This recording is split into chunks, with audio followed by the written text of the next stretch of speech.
Assalamualaikum warahmatullahi wabarakatuh. Kami kelompok 1 Auliana, Muhammad Iksan, Pradipa Putra, Nur Ain, Muhammad Rian, dan saya sendiri Aisyah Lompo akan mempresentasikan materi mengenai gambaran kepemimpinan. Bab 1 pendahuluan. Latar belakang. Semua orang memiliki tujuan dalam hidupnya. Namun keterbatasan yang mereka miliki antara satu dengan yang lainnya menjadi alasan mereka untuk membentuk suatu organisasi, di mana semua orang berkumpul dalam suatu wadah untuk bekerja sama dalam mencapai tujuan yang telah mereka tetapkan. Dalam setiap organisasi harus memiliki pemimpin agar berjalan dengan baik. Tanpa adanya pemimpin tentu sangat sulit dan tidak mudah dalam menjalankan semua elemen dan komponen yang ada dalam organisasi tersebut. Seorang pemimpin tidak begitu saja dipilih dan ditentukan. Ada kriteria tertentu yang harus dimiliki olehnya. Segenap kemampuan dalam berpikir dan berbuat menjadi pertimbangan yang sangat urgen diperhatikan. Beragam kepemimpinan yang dibuat oleh setiap pemimpin di dunia ini. Cara dan pandangan mengenai suatu permasalahan menjadi daya dari kepemimpinan seseorang. Maka tidak bisa diletakkan lagi kalau menjadi seorang pemimpin memiliki tanggung jawab dan peran yang sangat berat. Tetapi itu semua bisa diatasi bila ia memiliki cara dan strategi yang baik dan sesuai dengan kondisinya. Maka kami mencoba menguraikan materi kepemimpinan dalam makalah ini. B. Rumusan masalah. A. Apa pengertian kepemimpinan? 2. Apa saja teori-teori kepemimpinan? 3. Bagaimana gaya kepemimpinan dalam organisasi? 4. Apa saja prinsip-prinsip kepemimpinan? C. Tujuan penulisan. 1. Untuk mengetahui secara jelas tentang kepemimpinan. 2. Untuk memahami bagaimana menjadi pemimpin di dunia ini. Kepemimpinan adalah kemampuan seseorang mempengaruhi dan memotivasi orang lain untuk melakukan sesuatu sesuai tujuan bersama. Kepemimpinan meliputi proses mempengaruhi dalam menentukan tujuan organisasi, memotivasi perilaku pengikut untuk mencapai tujuan, mempengaruhi untuk memperbaiki kelompok dan budayanya. Sedangkan kekuasaan adalah kemampuan untuk mempengaruhi orang lain untuk mau melakukan apa yang diinginkan pihak lainnya. Kepemimpinan juga ialah seni untuk mempengaruhi dan menggerakkan orang-orang sedemikian rupa untuk memperoleh kepatuhan, kepercayaan, respek, dan kerjasama secara royal untuk menyelesaikan tugas. Stockdale menyimpulkan bahwa banyak sekali definisi mengenai kepemimpinan, dan diantaranya memiliki beberapa unsur yang sama. Menurut Saros dan Batshatskai, istilah ini dapat didefinisikan sebagai suatu perilaku dengan tujuan tertentu untuk mempengaruhi aktivitas para anggota kelompok untuk mencapai tujuan bersama yang dirancang untuk memberikan manfaat individu dan organisasi. Kepemimpinan dalam organisasi. Kepemimpinan adalah proses memengaruhi atau memberi contoh oleh pemimpin kepada pengikutnya dalam upaya mencapai tujuan organisasi. Dalam hubungan ini, sang pemimpin diharapkan sebagai bagian dari perannya memberikan pengajaran atau instruksi. Pemimpin harus mempunyai jiwa yang tegas dan adil, cepat dalam memutuskan kepastian dalam organisasi. Pemimpin harus bertanggung jawab atas keputusan yang sudah diambilnya, dan berdasarkan jiwa seorang pemimpin itu sendiri, dia mampu membangun organisasi yang lebih baik dan berjalan harmonis. Dalam sebuah organisasi, kepemimpinan adalah suatu hal yang sangat penting. Peran seorang pemimpin dalam suatu organisasi sangat besar pengaruhnya dalam kehidupan organisasi itu sendiri. Contohnya, yang pertama berinteraksi dengan bawahan, memotivasi dan mengembangkannya. Yang kedua, menjalin suatu hubungan kerja dan menangkap informasi untuk kepentingan organisasi. Yang ketiga, memimpin rapat dengan bawahan, mengawasi publikasi perusahaan, atau berpartisipasi dalam suatu kepanitiaan.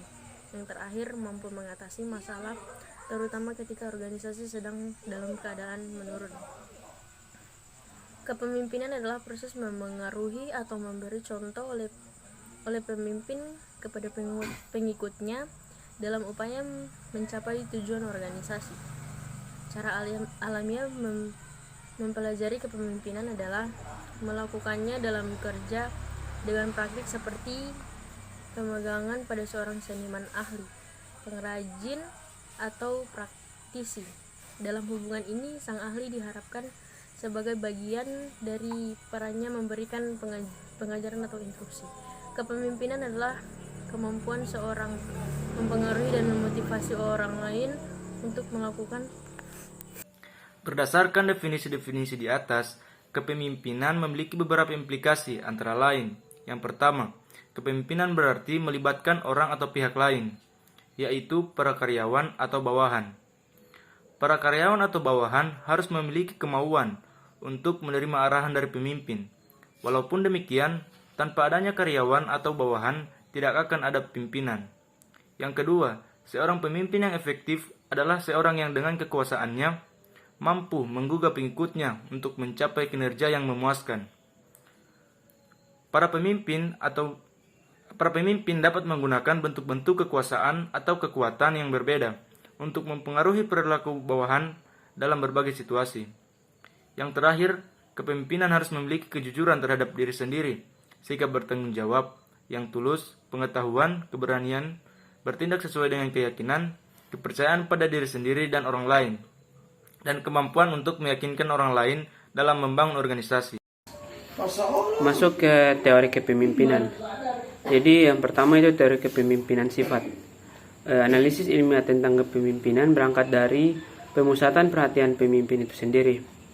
Dalam perkembangannya, teori ini mendapatkan pengaruh dari aliran-aliran perilaku pemikir psikolog yang berpandangan bahwa sifat-sifat kepemimpinan tidak seluruhnya dilahirkan, akan tetapi juga dapat dicapai melalui pendidikan dan pengalaman di sifat-sifat itu antara lain yaitu sifat fisik, mental, dan kepribadian. Terus adapun menurut Kate Davis merumuskan empat sifat umum yang berpengaruh terhadap keberhasilan kepemimpinan, yaitu antara lain yaitu kecerdasan. Berdasarkan dari hasil penelitian, pemimpin yang mempunyai kecerdasan yang tinggi di atas kecerdasan rata-rata dari pengikutnya akan mempunyai kesempatan berhasil yang lebih tinggi pula, karena pemimpin pada umumnya memiliki tingkat kecerdasan yang lebih tinggi dibandingkan dari pengikutnya. Terus yaitu kedewasaan dan kekuasaan hubungan sosial. Umumnya di dalam interaksi sosial di lingkungan internal maupun eksternal, seorang pemimpin berhasil mempunyai emosi yang matang dan stabil. Hal ini membuat pemimpin tidak mudah panik dan goyah dalam mempertahankan pendirian yang diyakini kebenarannya. Terus itu yang ketiga, motivasi diri dan dorongan berprestasi. Seorang pemimpin yang berhasil umumnya memiliki motivasi diri yang tinggi serta dorongan yang berprestasi. Dorongan yang kuat ini kemudian tercermin pada kinerja yang optimal dan efektif dan efisien. Dan terakhir, sikap yaitu hubungan kemanusiaan. Adanya pengakuan terhadap harga diri dan kehormatan sehingga para pengikutnya mampu berpihak kepadanya. Terus yang kedua yaitu teori kepemimpinan berperilaku dan situasi. Berdasarkan penelitian, perilaku seorang pemimpin yang berdasarkan teori ini memiliki kecenderungan ke arah dua hal, yaitu yang pertama disebut dengan konsiderasi, yaitu kecenderungan seorang pemimpin yang menggambarkan hubungan akrab dengan bawahannya. Contoh dalam hal ini seperti membela bawahan, memberi masukan kepada bawahan, dan juga bersedia berkonsultasi dengan bawahan. Terus yang kedua, perilaku dari seorang pemimpin yaitu disebut dengan struktur inisiasi, yaitu kecenderungan seorang pemimpin yang memberikan batasan kepada bawahan. Contoh dilihat dari bawahan mendapatkan instruksi dalam pelaksanaan tugas, kapan, bagaimana pekerjaan dilakukan, dan hasil yang ingin dicapai. Jadi berdasarkan teori ini, seorang pemimpin yang baik adalah bagaimana pemimpin yang memiliki perhatian tinggi kepada bawahannya dan terhadap hasil yang tinggi pula. Terus seorang pemimpin masuk ke teori ketiga, yaitu teori kewibawaan pemimpin. Kewibawaan merupakan faktor penting dalam kehidupan kepemimpinan, sebab dengan faktor ini seorang pemimpin akan dapat mempengaruhi perilaku orang lain yang baik, secara perorangan maupun kelompok, sehingga orang tersebut bersedia untuk melakukan apa yang dikehendaki oleh seorang pemimpin. Terus yang keempat ada teori kepemimpinan situasi. Seorang pemimpin harus merupakan seorang pendiagnosa yang baik dan harus bersifat fleksibel sesuai dengan perkembangan dan tingkat kedewasaan bawahannya. Dan yang terakhir, teori yang terakhir yaitu teori kelompok. Agar tujuan dari organisasi dapat tercapai, harus ada pertukaran yang positif antara pemimpin dan pengikutnya. Lanjut pada materi yang ketiga, yaitu gaya kepemimpinan dalam organisasi. Yang pertama yaitu directing. Gaya yang tepat apabila kita dihadapkan dengan tugas yang rumit dan staf kita yang belum memiliki pengalaman dan motivasi untuk mengerjakan tugas tersebut. Yang kedua yaitu coaching, di mana pemimpin tidak hanya memberikan detail proses dan aturan kepada bawahannya, tetapi juga menjelaskan mengapa sebuah keputusan itu diambil, mendukung proses perkembangannya, dan juga menerima berbagai masukan dari bawahannya. Dan yang ketiga yaitu supporting. Nah, supporting ini adalah sebuah gaya di mana pemimpin memfasilitasi dan membantu upaya bawahannya dalam melakukan tugas. Dan yang terakhir yaitu delegating. Delegating yaitu sebuah gaya di mana seorang pemimpin mendelegasikan seluruh wewenang dan tanggung jawabnya kepada bawahannya. Nah, keempat gaya ini tentunya mempunyai kelemahan dan kelebihan serta sangat bergantung dari lingkungan di mana seorang pemimpin itu berada dan juga kesiapan dari bawahannya. Beberapa hal yang harus dimiliki seorang pemimpin, yang pertama yaitu kemampuan analitis, yakni kemampuan untuk menilai tingkat pengalaman dan motivasi bawahannya dalam melaksanakan tugas. Yang kedua yaitu kemampuan untuk fleksibel atau adaptasi, yaitu kemampuan untuk menerapkan gaya kepemimpinan yang paling tepat berdasarkan analisa terhadap situasi. Yang ketiga yaitu kemampuan berkomunikasi, yakni kemampuan untuk menjelaskan kepada bawahannya tentang perubahan gaya kepemimpinan yang kita terapkan. Nah, peranan kepemimpinan dalam konflik organisasi. Dalam pelaksanaan penyelesaian konflik ada beberapa hal yang harus diperhatikan oleh para pemimpin, yaitu yang pertama, bahwa menyelesaikan konflik bukanlah menilai mana yang benar dan mana yang salah, tetapi untuk membawa pihak-pihak yang terlibat agar melihat apa yang menjadi inti permasalahan secara lebih objektif. Yang kedua yaitu dalam penyelesaian konflik organisasi manajer dituntut untuk mempunyai sikap empati dan adil, bukan netral, karena kalau netral berarti pemimpin tersebut tidak tahu apa-apa. Yang ketiga yaitu mencari teman-teman fakta, penelusuran bersama sejauh mungkin, dan pemecahan masalah yang masuk di akal sehingga membuka pintu menuju hal-hal yang konstruktif. Nah, yang terakhir prinsip-prinsip kepemimpinan. Prinsip-prinsip kepemimpinan menyentuh seluruh aspek dari seorang pemimpin yang tergambar dari perilaku keseharian pemimpin. Yang pertama yaitu mahir dalam sosial teknis dan taktis. Yang kedua introspeksi diri. Yang ketiga percaya diri. Yang keempat memahami bawahannya. Yang kelima realisasi diri. Yang keenam menjadi contoh yang baik. Yang ketujuh tumbuhkan rasa tanggung jawab pada bawahan. Kedelapan melatih anggota sebagai tim yang solid. Kesembilan membuat keputusan yang cepat dan tepat.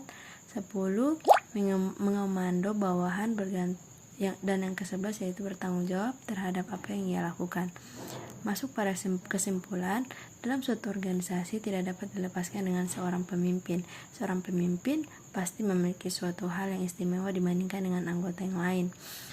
Maka dari itu, kelebihan-kelebihan inilah yang kemudian menjadi suatu penilaian dari para anggotanya. Tidak semua orang memiliki kelebihan-kelebihan itu karena ia tidak dapat dibeli, melainkan dari pendidikan dan pengalaman seorang pemimpin tersebut.